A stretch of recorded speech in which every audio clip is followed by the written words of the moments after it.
clinic van coughed once, twice, and fell silent in the shade of the old fig tree behind the municipal health post. Miguel stood beside it with a small paper bag clutched against his chest, the paper damp at one corner where his fingers had pressed too hard. The bag held a handful of coins, a crumpled receipt for a single dose of nebulizer solution, and a thin pack of instant porridge that would stretch for 2 nights if they rationed it slow. His shoes were threadbare at the toes. The left sole had been glued on twice. He had sold his bicycle that morning at the market, the same bicycle he had used for years to deliver parts and odd jobs. Its basket dented, its bell battered, so that his daughter could sleep without waking coughing. If you want to stay with this story until the end, please like and subscribe. There are more accounts like this that show how small, practical acts can change lives. It helps more than you might imagine.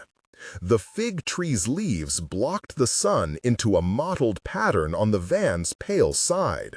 Miguel felt the heat through the thin canvas of his shirt, smelled antiseptic and the faint oil of the generator, heard a low whine of distant traffic, and the sharp domestic sound of someone frying plantains nearby. He had been leaning in, one hand steady on the van's frame, listening to where the engine wanted to catch and wouldn't. His hands were dark at the knuckles, the kind of grease that lived under fingernails for days after a repair, proof and quiet at once. He had been a machinist of sorts since he was a boy, a locksmith for neighbors, a mechanic's assistant for 2 summers, a man who learned, in the way of necessity, to read the language of metal.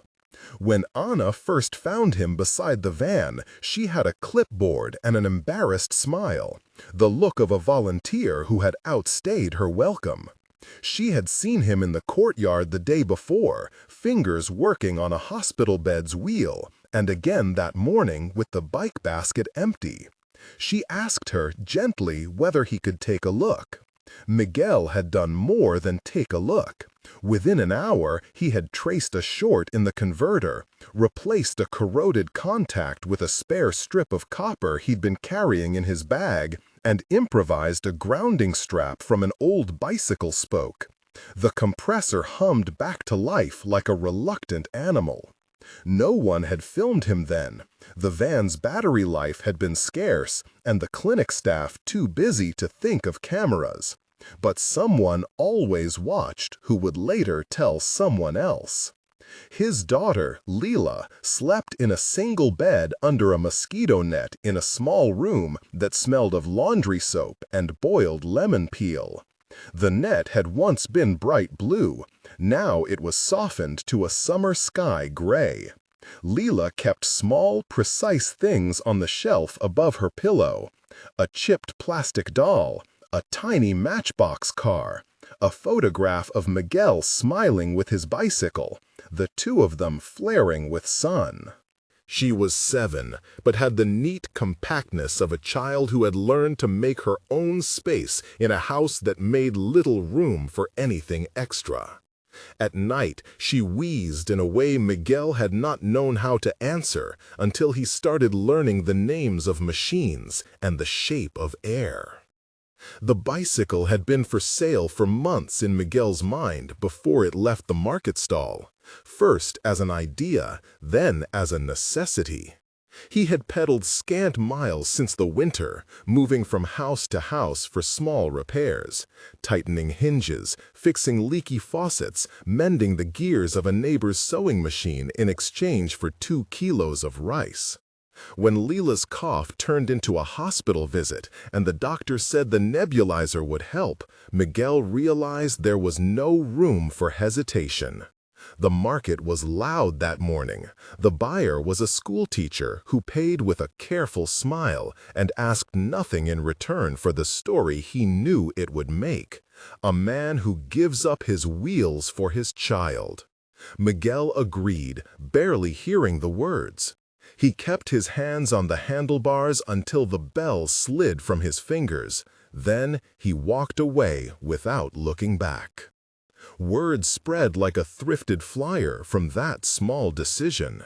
Ramon, a local journalist who covered community stories, caught sight of Miguel in front of the clinic and wrote a brief column about the man who had sold his bicycle to buy food and medicine.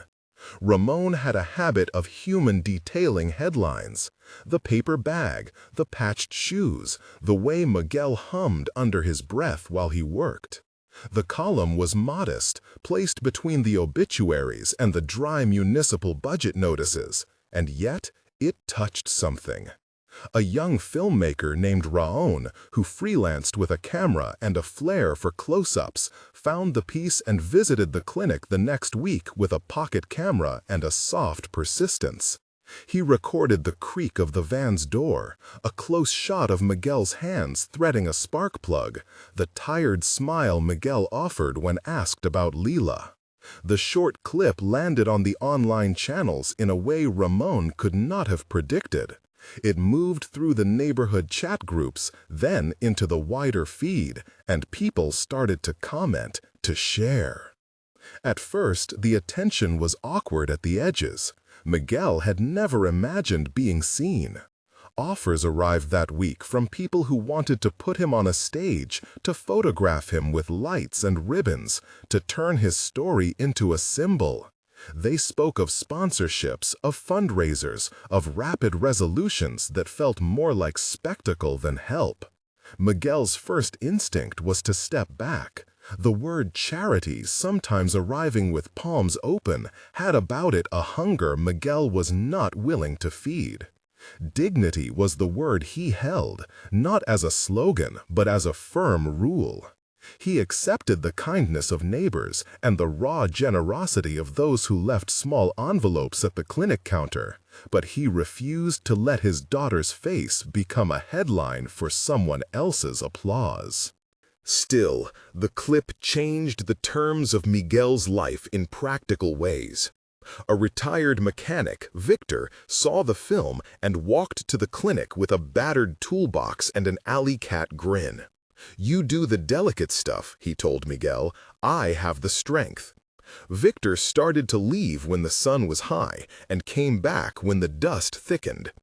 Another woman, Elena, organized a small hot meal shift, bringing clay pots of stew and a borrowed kettle that steamed in the courtyard as she chopped cilantro with the kind efficiency of someone who had fed a dozen hungry mouths before. Dr. Patel, who oversaw the small health post, took an interest in the van's maintenance logs and called for a modest review.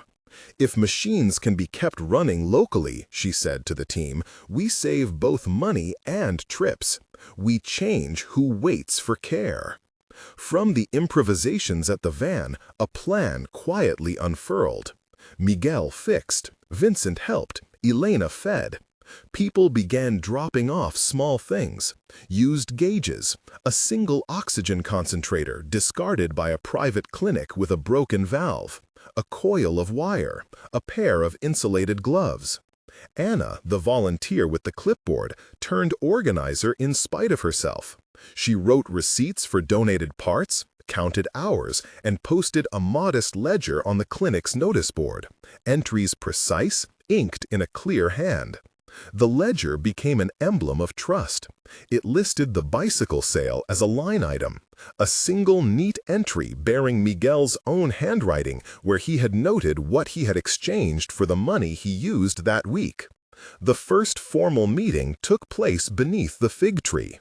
A rectangle of plastic chairs gathered the small group: Miguel, Victor, Anna, Elena, Jorge, the bank clerk who had offered to open a community account, and Maria, the head nurse who insisted on hygiene rules everyone could afford.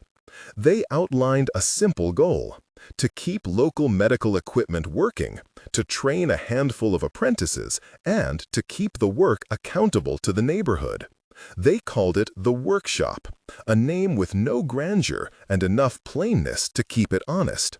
Miguel objected to being at the head of it. "I'm just someone who knows how to read a motor," he said. "I'd rather we call it the community repair space." The others insisted. Jorge offered to hold the account. Victor promised a donated bench and a set of tools that smelled of old oil, and Maria drew a list of safety protocols. That's when the first real test arrived. A legal complaint filed by a disgruntled supplier who felt the workshop's good faith use of discarded parts bordered on impropriety. The complaint was small in legal terms. Its effect on morale was larger. A line in the complaint implied that they were selling repaired parts for profit. A few local officials sniffed at the idea. The mayor's office sent a letter asking for formalization. Permits, paperwork, insurance certificates they did not have. Officer Lewis came by to speak with Miguel, not with the examining, heavy tone of an officer, but with an officer's natural curiosity about rules.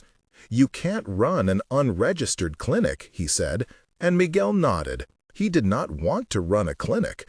They were repairing machines, keeping things from breaking down beyond the reach of the people who needed them most. The workshop responded how it had always intended to respond, with transparency. Jorge opened the account in the Municipal Cooperative Bank and printed public receipts for all purchases. Maria insisted they hold a monthly assembly where receipts were read aloud and volunteers could ask questions. Elena and Anna taught apprentices how to clean contacts without touching bare filaments and how to log hours. Miguel drew diagrams on a chalkboard for people who learned better with lines and arrows than with words. They invited a representative from the health office to inspect their methods and to offer recommendations. Dr. Patel came and approved their ledger and their safety checklist, making a note in her pad that the workshop's work had saved the clinic an estimated 10% of its equipment budget in the previous quarter. Yet the spectacle shadowed them. Rawon returned with a more polished camera and asked Miguel to speak directly into it. He wanted the story framed in a way that made clicking easy. A father, a bicycle, a miracle fix. Miguel had rehearsed how to refuse without seeming ungrateful. He accepted Rawon's offer to film the workshop in operation. Close shots of hands and tools, not the daughter, no staged close-ups of the family's poverty. He agreed to show the public how the machines were fixed, how the ledger worked. When a national program approached with a proposal to make Miguel the face of a campaign, promising funds if he allowed his face to be used in their ads, he refused. He would not let Lila become an emblem. He consented instead to a small, longer-form piece that focused on technique and community systems, how to keep a compressor running, who to call for parts, how to set up a committee. The program balked at that kind of dullness. The local audience loved it. Attention brought offers that had to be negotiated. Some donors wanted to fund a named chair for Miguel, plaques, and a single check with strings attached. The workshop's volunteer committee turned down what seemed generous because it came with conditions that threatened their independence. The right to dictate where machines would go, to prioritize media-friendly repairs over everyday need. Instead, they accepted smaller, conditional funding, a matched grant system that required them to show receipts and a monthly report, a donor who wanted to fund apprenticeships but insisted the money be placed into the community account, overseen by George and Maria. It was a slow way to grow, built on receipts and transparency and sometimes dull negotiations. It was what mattered to Miguel. It kept dignity intact. There were nights when the pressure felt like weather pressing on an old roof. Messages would arrive late, offers, invitations, threats, and Miguel would sit at the workbench with a mug of cheap coffee, watching the fig tree's shadow cross the yard. Lila would come to the bench, smooth her small hand across the grain of the wood like testing whether the day was warm enough. Victor, who had lost a son to an illness years before, taught young apprentices how to file metal and how to temper a small pride into patience. "You don't rush a motor," he said. "You listen to it. It's like learning a person's story." It was a metaphor that fit the workshop's work and their larger idea. Repair was conversation. The winter's end brought a strain that would test the workshop's technical acumen on a larger scale. The city's main compressor, a hulking piece of industrial equipment housed at the train depot, failed during a week when ambulances ran thin and the clinic needed spare oxygen cylinders filled. The compressor's breakdown threatened to bottleneck supply across several neighborhoods. A repair crew from the depot had diagnosed a faulty pressure regulator and a compromised cooling coil. Replacement parts were expensive and the depot's budget was tight. The mayor's office debated contracting an external firm with a high price tag and months of delay. It was the sort of bureaucratic drag that made Miguel's chest tighten. He and Victor studied photos the depot engineers had sent. They argued gently over methods, their voices low, shifting the conversation from the impossible to the practical. Ramon wrote again, this time with a different tone, less human interest than civic alarm. He described the implications of a failing compressor and named the workshop as a possible grassroots resource. Pressure built quickly. Volunteers stacking spare parts in the workshop. Anna making a list of tools they would need. Jorge negotiating with suppliers for a discounted gauge. There was a legal conversation about liability.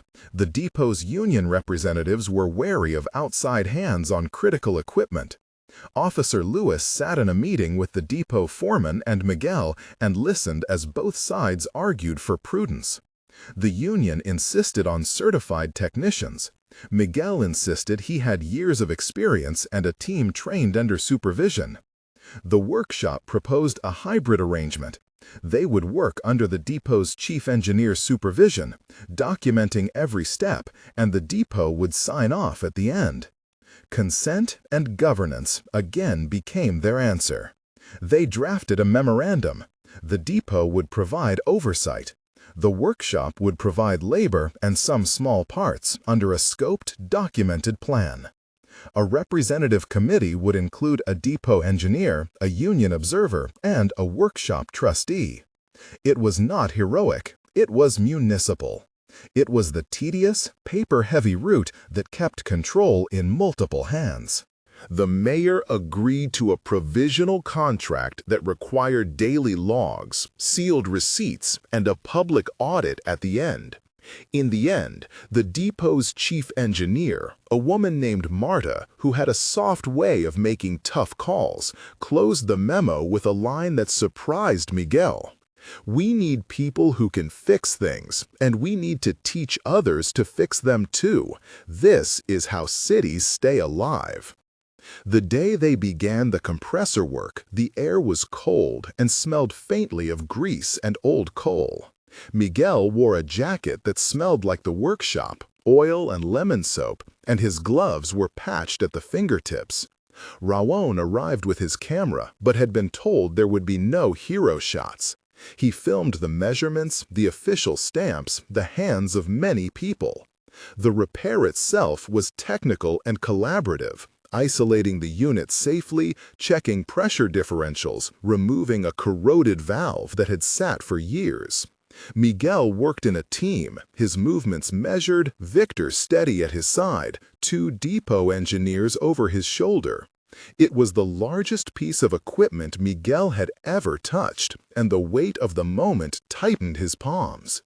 Midway through the repair, an alarm on the depot console sounded, a safety trip that froze the whole operation. For a moment, a hush fell across the men around the unit, a small, suspended panic. The union observer frowned.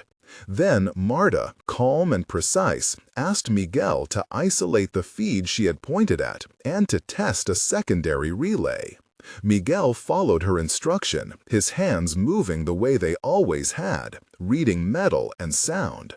The relay engaged, the alarm cleared. The compressor walked through a cautious startup sequence and then, with a careful shudder, settled into a sustained, steady hum like a deep animal sleeping. It was not dramatic in the way television makes drama. The hum was ordinary and vital. News traveled fast after that. The initial viral clip had made Miguel known as a figure of sacrifice. This repair framed him as part of a working, accountable community institution. Offers came with different tones now, some of them trying to buy naming rights to the workshop, others offering to fund a formal apprenticeship track. The workshop accepted a moderate grant from a civic-minded foundation that required reporting, audits, and an obligation to train at least 6 apprentices in a year. They set measurable goals: 50 repairs logged at the clinic within 6 months, 3 certified apprentices, and a public maintenance schedule posted at the depot. Even with the successes, trouble arrived in the form of envy and skepticism. A rival scrap collecting business accused the workshop of hoarding parts. An online commenter suggested the entire story was staged. Someone anonymously filed a complaint alleging improper disposal of hazardous materials, the kind of accusation that could snowball into regulations and inspections that would suffocate their progress. Maria, who had spent years doing the work of nurse and administrator, organized a public records day. They invited neighborhood residents to come and see the receipts, the minutes of meetings, the apprentices' signed logs. George set up a small committee to oversee fund disbursements. Each dispute melted under the heat of transparency. The workshop had built itself around the idea that being seen in the light was a safeguard. Inside the house, things settled slowly. Leela's cough became an ordinary thing in the evenings rather than a nightly disaster. Miguel bought a second-hand fan and set it by the bed to circulate air, not as cure but as comfort. He learned how to wrap a nebulizer mask with cloth so it would not chafe her skin. He was careful about what he said to her. He never turned their poverty into lessons. He kept the bicycle photograph on the shelf, and when Leela asked about it, he told her stories of places they'd been together, of the markets and the riverbank, always ending with a laugh or a small joke about the bell that would ring in the rain. His hands changed with his work. The calluses lined up like small maps. Apprentices watched how he selected a tool with more attention than he showed words. He taught them not by grand pronouncements, but by repetition and by the quiet language of showing. "Feel the difference here," he would say, and let their fingers learn where to press. He also taught them how to refuse spectacle. When a television crew suggested a staged newborn scene to tug at viewers, Miguel said no. He explained to the apprentices that dignity has a shape you could not fake. It required patience and systems. Months later, the workshop's ledger showed modest but real numbers. 65 repairs documented across local clinics. 7 apprentices in rotation with training logs. A small emergency fund for families in crisis. A public audit conducted by a municipal official validated their accounting and praised the committee structure for preventing mismanagement. The grants report listed outcomes and timelines instead of hashtags. The city, slowly, had begun to shift how it thought about maintenance. A small budget line for community repair, a policy that encouraged training and public oversight. Miguel still woke early and still walked the neighborhood in patched shoes, but there was a different air to his steps. Less the shuffle of someone always looking for the next coin, more the steady gait of someone who had found a method. Recognition, though, kept its teeth. An offer from a private foundation came with a large check and a stipulation, a yearly event where Miguel would be the keynote, a spectacle dressed in awards and cameras. The workshop debated. They were tempted. The money could buy a new compressor for the depot and a bed for Leela. Yet the committee worried the event would turn community labor into one-night heroism, and the donor's logo would eclipse the names of the apprentices. Miguel himself felt the tug of a father's immediate obligations against a broader ethic. He consulted Victor, who had reason to know about loss, and Maria, who had stacks of patient files that made the stakes concrete. In the end, Miguel proposed a counter-offer: accept the grant but refuse the spectacle. The money would be accepted through the community account, conditioned on being spent on equipment and training, and donors would be invited to a small technical demonstration open to the public, rather than a gala. They accepted. The foundation's public relations team bristled, but agreed when Miguel's refusal was met by public support.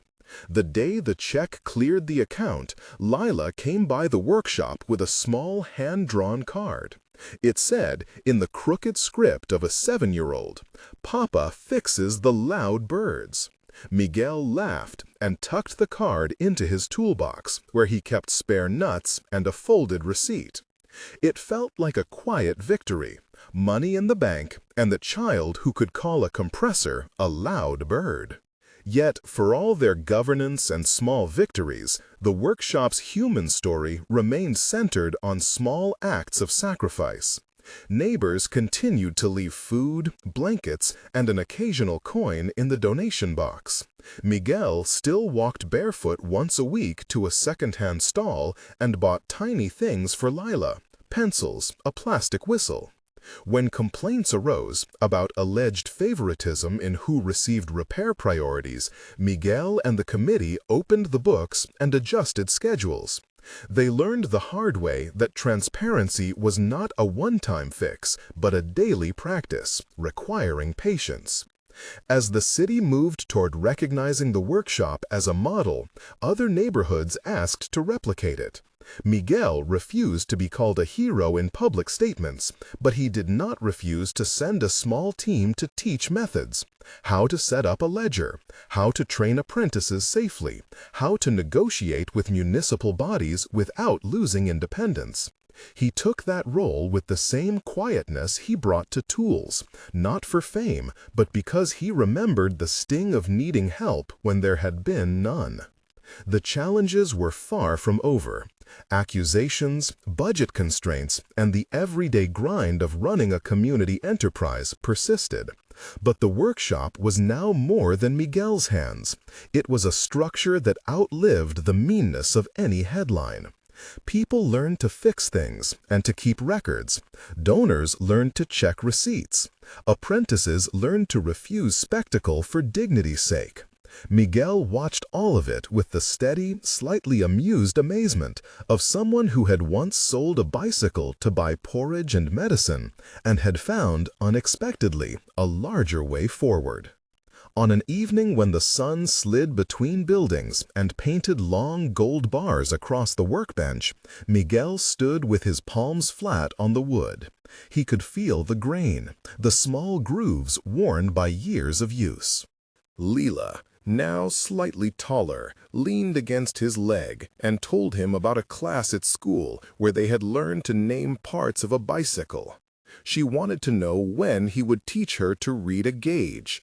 He promised he would, and the promise was as much a lesson as any he gave at the bench: patience, persistence, and the steady business of repair that was also, always, the work of love. There was still more to be done.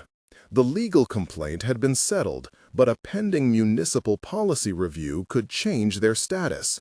The compressor at the depot required periodic maintenance that would test both their apprenticeship program and the city's commitment to shared responsibility. The workshop had grown, and with growth came complexity. Miguel knew how to hold a small child on his hip and how to hold a public ledger. He was learning how to hold a city's expectations with the same steadiness. He wiped his hands on a rag and reached for the old bicycle photograph again, smiling without nostalgia. The bell in the photo was bent, but it still shone faintly in the light. Outside, a neighbor fitted a new hinge on a door and whistled a tune that had no words.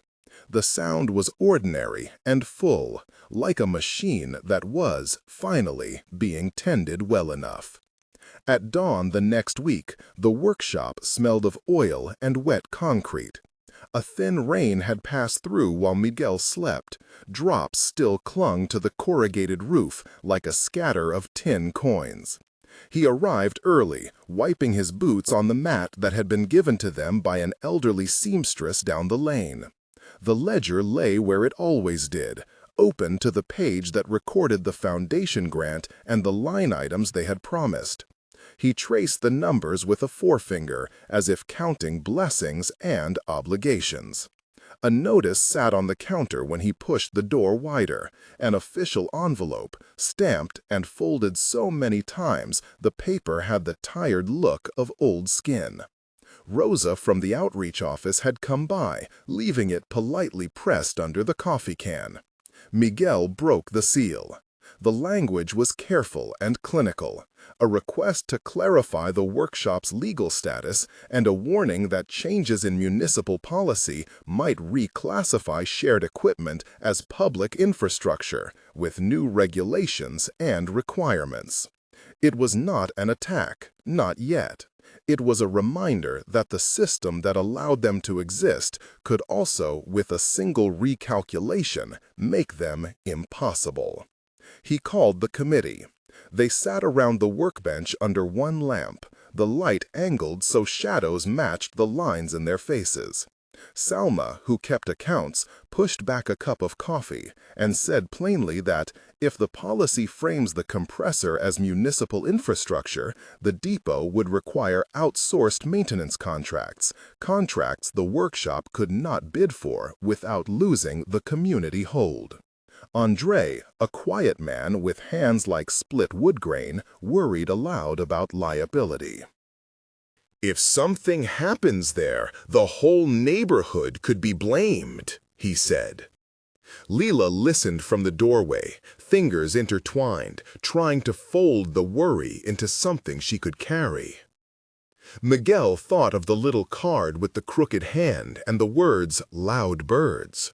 He thought of the nights he'd gone without, so that school fees and food could be paid. The ledger did not soften the feeling, it focused it. There were two ways, he realized. To shrink from the paperwork and hope the municipal slope behind it flattened, or to meet the slope and walk a steady line along it, changing course only where it was necessary. They chose the latter. Over the following days, the workshop became a place of papers and people. Apprentices learned not only how to thread a valve, but how to explain a budget line. Miguel taught them how to write a note that did not sound pleading and a report that did not sound defensive.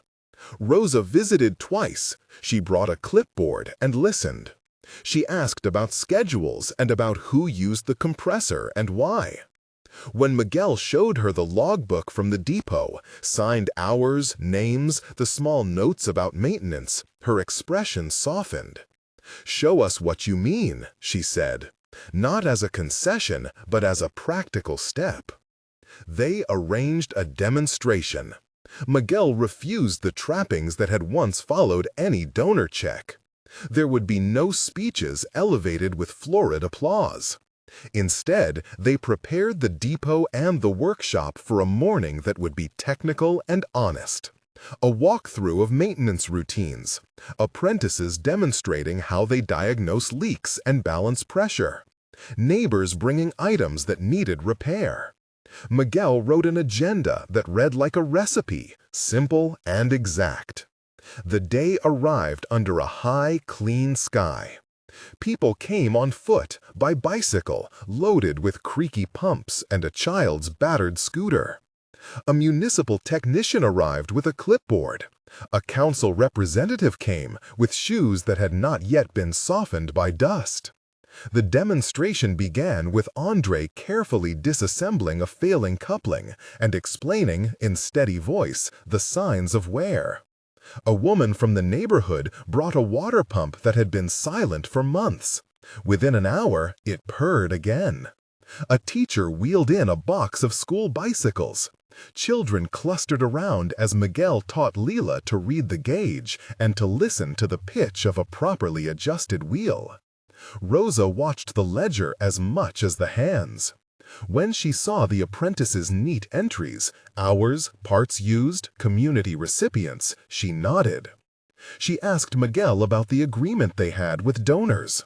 Miguel told her, simply, that money had been accepted to buy tools and to train people, and that records are open to anyone who asked.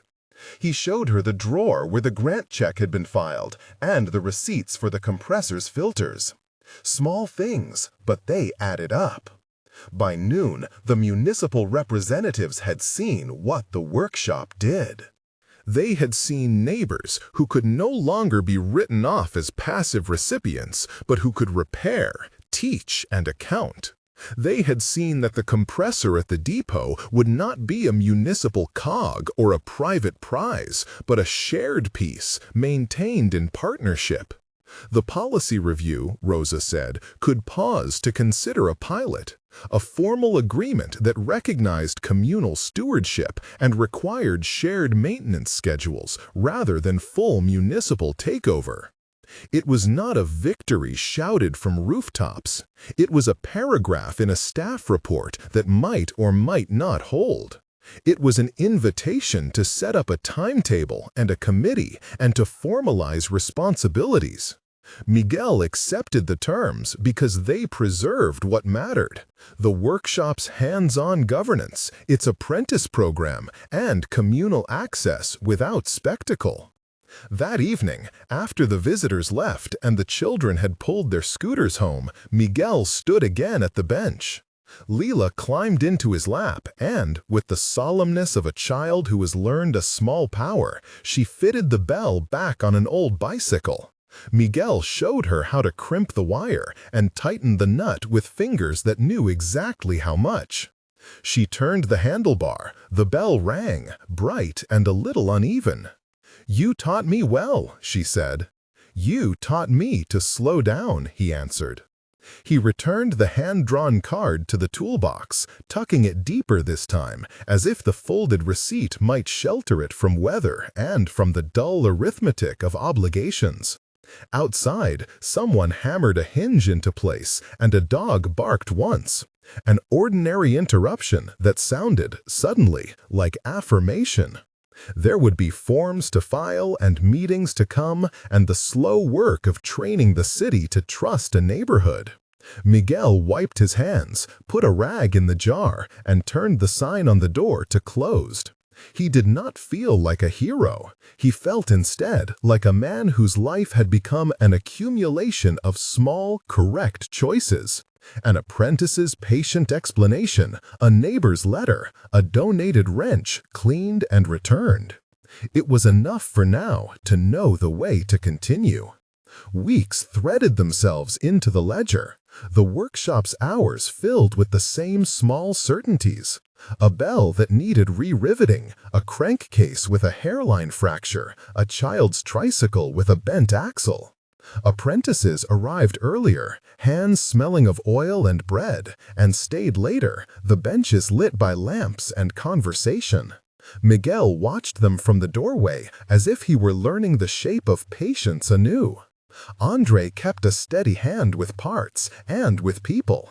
He had the habit of explaining twice, once with words and once with his hands, until the apprentice's face matched the repair. Rosa came back less as an inspector than as an interpreter. She brought the municipal paper that bore the short paragraph of possibility, a pilot to recognize communal stewardship. and some annotated pages where a lawyer had marked clauses in careful script. Miguel read them in the quiet between jobs, the paper balanced on his knee like an object of ceremony. The text offered a timetable, an obligation to file quarterly reports, and a statement that, at the end of the first year, the city would evaluate whether to continue the program or to assume direct management, a phrase that tightened Miguel's throat. "We never wanted ownership," he said to Rosa when she sat on the workbench, elbows on her knees. She had wrapped her scarf once, like a shield against the damp of storage rooms. "You don't have to accept ownership," she answered. "You can draft a governance clause, rotate oversight, keep the ledger public. You asked for a pilot. This is the city's way of containing uncertainty." She tapped the paper. Containment is their language. Miguel smiled in a way that was neither pleased nor defeated. "We have a language too." They wrote their language in a second margin. Miguel proposed a community committee with equal representation. 2 neighbors, 1 municipal technician, 1 apprentice, and Miguel as a coordinator when needed. Records would be posted on the workshop door. Major purchases required a 2/3 consensus. Rosa left with a folder that felt lighter than the one she had brought. She promised to carry the wording to the legal office and to return with whatever red ink the council or its lawyers spared. The first council meeting where the pilot was discussed was not a spectacle. It occurred in a room where fluorescent lights hummed, and the air held the sober smell of coffee and public duty. Miguel did not attend. Andre did, because Miguel insisted the workshop be represented by those who reapplied grease every day. Rosa spoke plainly of apprentices and of the restored bicycles that carried children to school. She described how neighbors had learned to keep ledgers and how the compressor had become, in practice, a neighborhood instrument. There was a question about liability. There was a question about repair margins and insurance and procurement rules. Someone asked whether the workshop could meet formal technical standards. Andre, who had been nervous that morning, stepped forward with a small, greasy notebook and a list.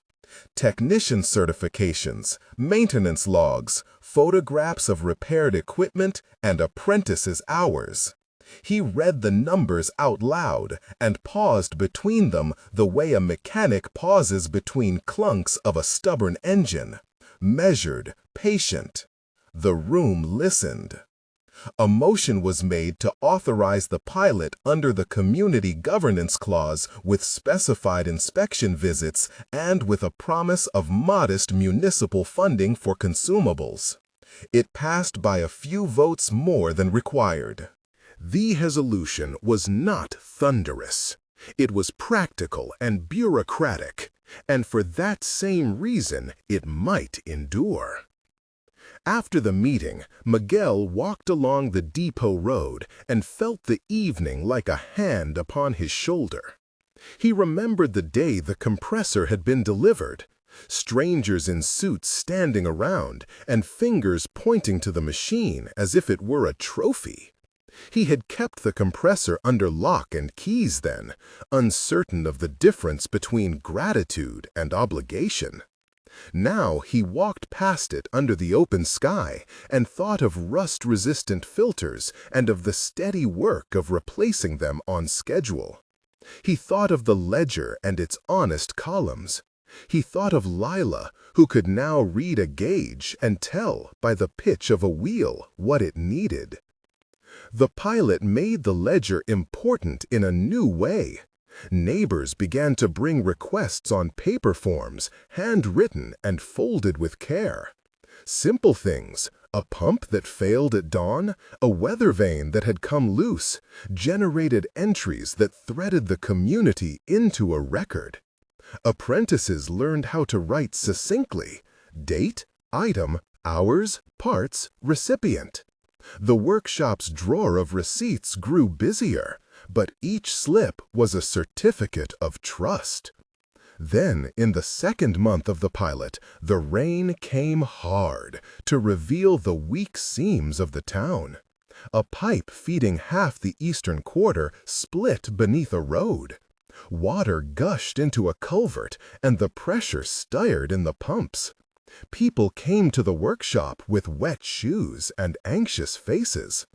The municipal techs called for crews and machinery. The council asked whether the workshop could assist. It was the kind of failure that invites new hands to take control. Engineers with heavy jackets and closed faces spoke of emergency contracts and temporary measures. The municipal technician who had once brought a clipboard now arrived with a list of suppliers and the tone of a man who knew his instructions. "We will need to secure the site," he said. "We cannot risk contamination." His eyes, when they flicked to Miguel, asked silently if the workshop could be trusted with crisis. Miguel did not speak of trust. He spoke of bolts and of the value of approaches that kept neighbors safe. He organized two teams, one to shore the broken pipe while municipal crews prepared the heavier equipment, and another to keep the workshop's smaller pumps running for households in pockets without water. The apprentices waded into mud and learned how to cut a flange and to braid a saddle clamp in a way that would not leak. Lila ferried sandbags with a seriousness that made the oldest men soften. For 3 nights, the workshop did not close. Lamps circled faces in the rain, and the ledger took on the cadence of an emergency log. Time, repair, who assisted. Neighbors brought stew in tins, and the bakery left loaves on the bench. The municipal technician, who had been precise with his lists, rolled up his sleeves and worked beside Miguel. He kept asking quick questions about torque and material. Miguel answered, not like a rival, but like a craftsman. When the municipal crew finally set the heavier clamps and the water returned to the neighborhoods, it returned with a different taste, a clarity in the pipes and in the air that felt like proof rather than persuasion. The council's next report acknowledged the workshop's role during the crisis. Some members suggested that such capacity meant the city should formalize control and fold the workshop into standard emergency response. Others, including the municipal technician, argued that the workshop's value lay precisely in its rootedness, in neighbors who could reach a leaking joint in the night because they knew the street and the owner of the valve. Miguel read the council minutes with the same care he used to check threads on a seam. There were offers of more funding and proposals that sounded attractive. Upgrade the depot, buy new machines, create a paid staff. He could imagine a well-funded workshop with heat in winter and a low-interest line for parts. But he imagined also the same machines behind glass, and the apprentices relegated to watching technicians pass by, hands idle where they once learned. He took a blank page and drew a list that was surprising in its simplicity. At the top, maintain apprenticeship hours. Second, public ledger and open bench policy. Third, rotating oversight, including neighbors and municipal techs. Fourth, a repair emergency protocol to be practiced quarterly. He took the list to Rosa and to the municipal technician. They argued not about the items, but about language. Every good idea, Miguel said, could be made into a clause that said the opposite. They found the compromise that had guided them before. Funds would be allocated to a maintenance account managed by the committee, but the apprentices would remain the heart of operations. Equipment purchases above a set threshold would require a vote. The city would not assume ownership after a year. Instead, it would review outcomes and, if necessary, adjust support without absorbing the workshop. These were small protections written into administrative speech. They were not a guarantee. They were, however, a pattern that prioritized practice over paper. Months later, on a clear morning when the smell of solder and coffee braided the air, Miguel stood with a small committee at the workshop's table. The apprentices filed in their last quarter's hours, and a neighbor took a pen and signed a receipt for a donated set of wrenches. Rosa, who had become intermittently both friend and bureaucrat, looked at Miguel and then at Lila, who was teaching a younger boy how to true a wheel. Miguel felt no need for speeches. The ledger sat open like a map. "What will you do when the city asks for more?" a woman from the neighborhood asked quietly. She had eyes that measured risk as much as she measured trust.